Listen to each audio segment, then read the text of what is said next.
Vidyasagar railway station जो कर्णधार में है और यहीं से कुछ 100 मीटर की दूरी पर ईश्वर चंद्र विद्यासागर ने अपने जीवन के 17 साल व्यतीत किए।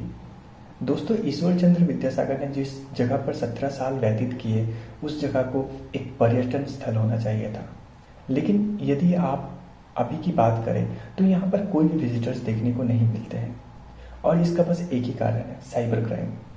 दोस्तों, साइबर क्राइम इस जगह पर इतना ज़्यादा बढ़ चुका है कि कोई भी व्यक्ति वहाँ जाने से डरता है और कोई भी व्यक्ति उस जगह से कोई भी अपना संबंध नहीं बनाना चाहता है।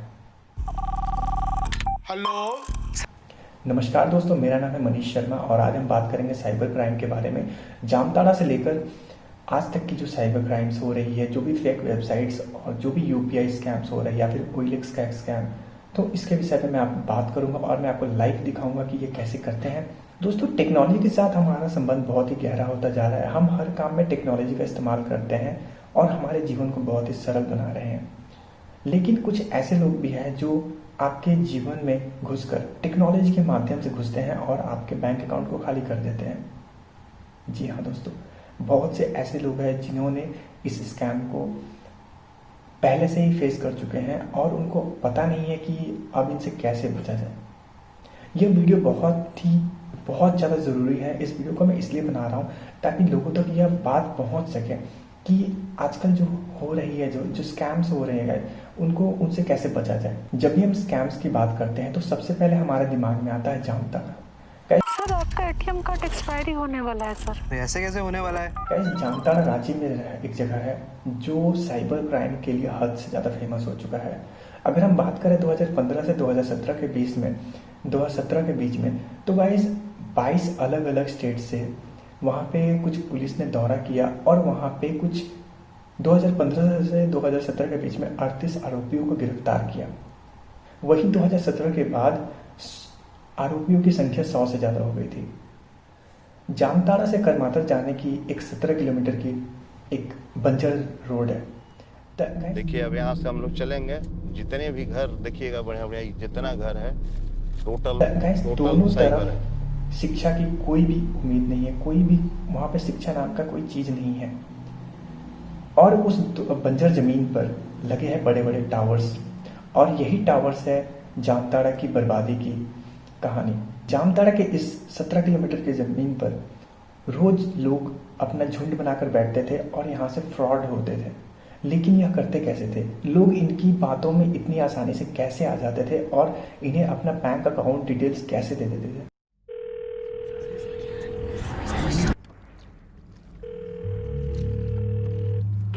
हेलो, नमस्कार मैडम, मैं बैंक से बोल रहा हूँ, बैंक मैनेजर।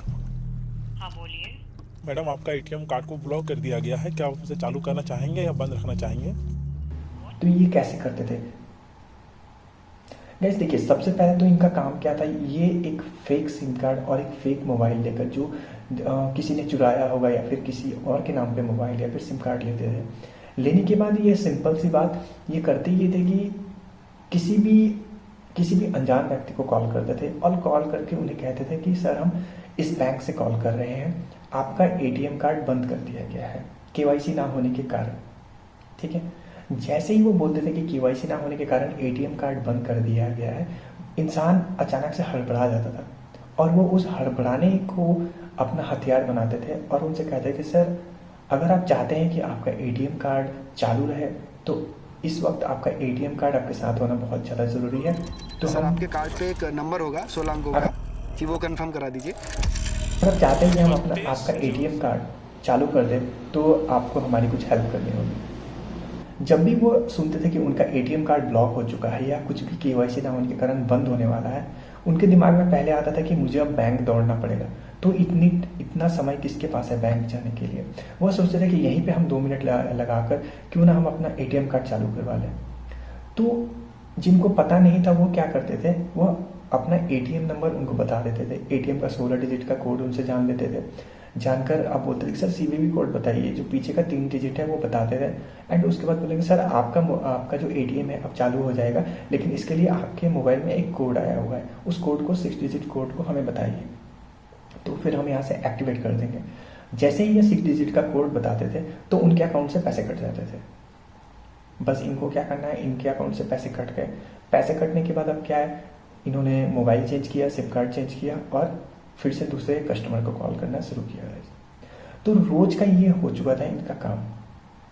बात आती है कि ये पैसे कैसे निकालते थे और पैसे किसके अकाउंट में भेजते थे। दोस्तों ऐसे बहुत से लोग थे वहाँ पे जिनके पास बैंक अकाउंट था और यह गरीब होने के कारण जो स्कैमर्स होते थे उनको लालच देते थे कि हम आपके अकाउंट में कुछ पैसे डिपॉजिट करेंगे, कहीं से आ रहे हैं, आपको हम कुछ पैसे दे देंगे, 20%, 30%, कुछ भी हम आपको पैसे दे देंगे फ्री में, लेकिन वह पैसे आप हमको निकाल कर दे दीजिए। तो एक तो उनके पास शिक्षा नहीं थी, तो उनको पता नहीं था कि स्कैम क्या होता है, तो उनकी बातों में आसानी से आ जाते थे और यह उनका काम आसानी से कर देते थे गाइस। ये जो बैंक का प्रोसेस था ये हमेशा फेक अकाउंट इस्तेमाल करते थे और इन पैसों को निकालने के लिए ज़्यादातर वो ऑनलाइन शॉपिंग वगैरह करते थे और इसी तरह पैसे निकालते थे। पुलिस ने वहाँ पे दौरा करना स्टार्ट किया तो धीरे धीरे वहाँ पे लोग कम जाने लगे, उन्होंने वहाँ पे स्कैम करना कम कर दिया। लेकिन अभी उनका टारगेट क्या है गाइस, अभी वहाँ पे बैठते नहीं है, वो जाते हैं बड़े बड़े सिटीज़ में, दूसरे सिटीज़ में चले जाते हैं, किसी होटल में बैठ के वहाँ से स्कैम करते हैं, क्योंकि उनको बस चाहिए एक मोबाइल, एक कंप्यूटर नहीं भी है तो फिर भी वो काम चला लेते हैं मोबाइल से। फेक सिम कार्ड और फेक आईडी के साथ रोज किसी न किसी को ठगते हैं, रोज कोई ना कोई इंसान उसका शिकार बनता है। चल रहा है एक और नया फ्रॉड है गाइस। वो कैसे हो रहा था, ये हो रहा था OLX के साथ। OLX पे बहुत सारे फ्रॉड हो रहे थे गाइस। अगर आपको पता नहीं है तो आप और भी वीडियोस है वो भी देख सकते हैं कि OLX पे कैसे फ्रॉड हो रहा था, लेकिन मैं यहाँ पे आपको क्लियर करता हूँ ताकि आपको आगे चलकर कोई ऐसा परेशान करे तो आप उनसे बच सकें। OLX का स्कैम कुछ इस तरह से होता था कि वह आपके साथ, अगर आपने कोई भी प्रोडक्ट आप अपना सेल करना चाहते तो आप OLX पे ऐड डालते थे। जब आप ऐड डालेंगे तो वह आपको कॉल करता था, जो स्कैमर होता था वो उनको कॉल करता था। कॉल करके उनको बोलता था कि सर मुझे आपकी जो बाइक है या फिर कैमरा है, कुछ भी है, मुझे आपका बाइक या कैमरा पसंद आ चुका है, ठीक है, एंड मैं एक रिटायर्ड आर्मी ऑफिसर हूँ, मुझे आपका प्रोडक्ट पसंद आया है, मैं चाहता हूँ कि आप मुझे ये प्रोडक्ट कुरियर कर दें, मैं आपको ऑनलाइन पैसे सेंड कर दूँगा। तो जो इंसान जैसे गूगल पे, फ़ोन पे इन चीज़ों का इस्तेमाल करता था, कुछ लोगों को नॉलेज नहीं होता था, तो वो बोलते थे कि सर मैंने आपको ना पैसे सेंड कर दिए, जो भी प्राइस होती थी, तो पैसे वो क्या करते थे, रिक्वेस्ट भेजते थे पैसे। तो यहाँ पे समझने वाली बात है दोस्तों कि वो पैसे भेजने की जगह उनसे रिक्वेस्ट करते थे और बोलते थे कि सर मैंने पैसे सेंड कर दिए हैं, क्योंकि वहाँ पे पैसे दिखाते थे कि हाँ इतने हैं, इतने आए हैं उनके तरफ से, लेकिन वो यह नहीं देखते थे कि पैसे आए हैं कि रिक्वेस्ट किए गए हैं। जैसे ही वो बोलते कि सर मैंने पैसे सेंड किए हैं, आप अमाउंट पे क्लिक कीजिए और अपना पिन डालकर चेक कर लीजिए आपके पैसे आ चुके हैं। तो जैसे ही हम अमाउंट पे क्लिक करते थे तो वो सेंड होने के लिए क्या पूछता था हमसे, हमारा UPI पिन पूछेगा। जैसे ही हमने UPI पिन डाला तो पैसे हमारे अकाउंट से कट के उसके अकाउंट में चले जाते थे। अगर आपके अकाउंट में उतने पैसे नहीं है तो फिर तो आप तो बच गए, लेकिन अगर आपके अकाउंट में पैसे हैं तो फिर वो तो कट जाएंगे पक्का, ठीक है। तो ये एक बहुत बड़ा स्कैम होता था OLX पे और अभी भी चल रहा है गाइस, ये स्कैम अभी भी चल रहा है। तो इसके लिए आपको करना क्या है, OLX के स्कैम से बचने के लिए आपको सबसे पहले तो अगर आप कुछ भी प्रोडक्ट ऑनलाइन खरीद रहे हैं तो उनसे जाकर फेस टू फेस मिलिए। OLX का भी कहना है कि आप उनसे फेस टू फेस मिलिए, कस्टमर की वेरिफिकेशन कीजिए, उसके बाद ही उनसे प्रोडक्ट खरीदिए या फिर प्रोडक्ट लीजिए, कुछ भी कीजिए लेकिन उनसे पहले मिलिए, ठीक है। क्योंकि फेक स्कैम बहुत ज़्यादा बढ़ चुका है, ऑनलाइन स्कैम बहुत ज़्यादा बढ़ चुका है। ऐसे ही अगर मैं बात करूँ तो वेबसाइट की स्कैम्स की, तो वेबसाइट में भी सेम ऐसा हो रहा है। अगर आप फेसबुक चलाते हैं रेगुलर तो आपके सामने कभी ना कभी कुछ ऐसा आया होगा कि आपको कुछ रिवॉर्ड मिला है, ठीक है, मैं आपको दिखाऊंगा, ठीक है। आपको यहाँ पे देखने को मिलेगा कुछ ऐसा, आपको नोटिफिकेशन आया होगा कि आपको रिवॉर्ड मिला है, ठीक है। जैसे ही आप वेबसाइट खुलेंगे, वेबसाइट खोलने के बाद दोस्तों आप देखेंगे कि आपके पास एक स्क्रैच कार्ड आया हुआ है, 499 का, 1000, 999, कितने का भी स्क्रैच कार्ड हो सकता है। जैसे आप उसको स्क्रैच करेंगे ना तो आप खुश हो जाएंगे कि आपको मिल चुका है कुछ पैसे, रिवॉर्ड मिल चुका है। और उसके नीचे ही लिखा होगा कि सेंड मनी टू बैंक। आप उसमें आप जैसे ही क्लिक करेंगे, सेंड मनी टू बैंक करते ही आपसे मांगेगा UPI पिन। अब आप यहाँ पे एक बात ध्यान दीजिए कि यूपीआई पिन हम तभी डालते हैं, दो केसेस में डालते हैं।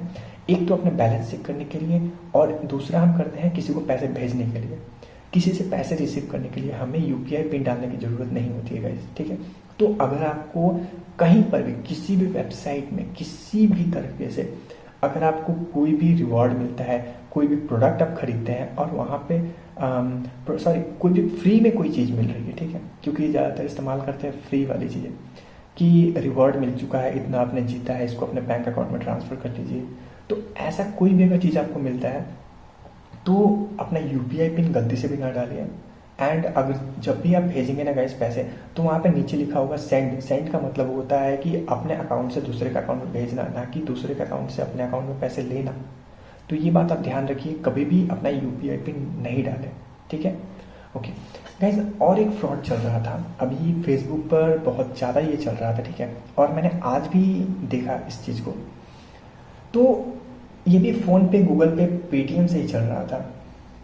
इसके बारे में मैं थोड़ा बाद में बताता हूँ, लेकिन और एक बात मैं बताता हूँ।